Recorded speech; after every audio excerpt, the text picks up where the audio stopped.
বঙ্গোপসাগরের বুকে নীল জলের প্রবাল সমৃদ্ধ দ্বীপ সেন্ট মার্টিন ভ্রমণে যুগান্তকারী পরিবর্তন। অনুমতি না পেয়ে টেকনাফ ঘাটে ঘাটে ঘুরে বেড়ানো, শেষ মুহূর্তে জাহাজে উঠতে না পারার ভোগান্তি, সবকিছুর অবসান ঘটাতে চালু হলো সরকারি ওয়েবসাইট।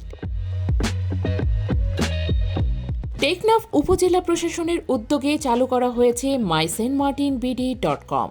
এই ওয়েবসাইটে ঢুকেই পর্যটকরা জানতে পারবেন সেন্ট মার্টিন ভ্রমণের সরকারি নিয়মকানুন, কারা যেতে পারবেন, কোন সময় যেতে পারবেন, কোথায় থাকবেন, কত খরচ, কোন জাহাজে যাবেন, সব তথ্য এক জায়গায়।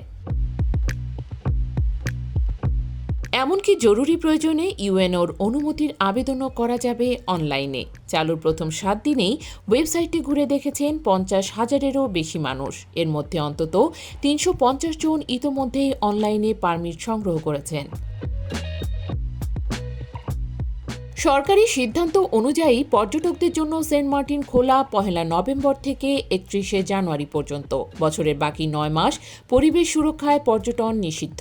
তবে ওই সময়ে দাপ্তরিক কাজ, গবেষণা, চিকিৎসা বা জরুরি প্রয়োজনে যেতে হলে প্রয়োজন হবে টেকনাফ উপজেলা নির্বাহী কর্মকর্তার অনুমতি।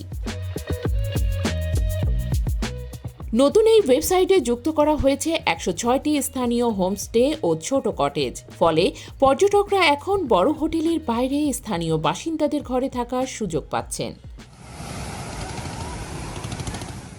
এতে একদিকে যেমন ভ্রমণের খরচ কমবে, অন্যদিকে বাড়বে পরিবেশ বান্ধব ইকোট্যুরিজম। প্রশাসনের আশা, এই ডিজিটাল উদ্যোগে কমবে ভোগান্তি, বাঁচবে সময় ও অর্থ, আর সুরক্ষিত থাকবে পরিবেশ সংকটাপন্ন সেন্ট মার্টিন দ্বীপ। সেন্ট মার্টিন এখন শুধু সুন্দর নয়, এখন ডিজিটাল, নিয়ন্ত্রিত ও নিরাপদ ভ্রমণের পথে।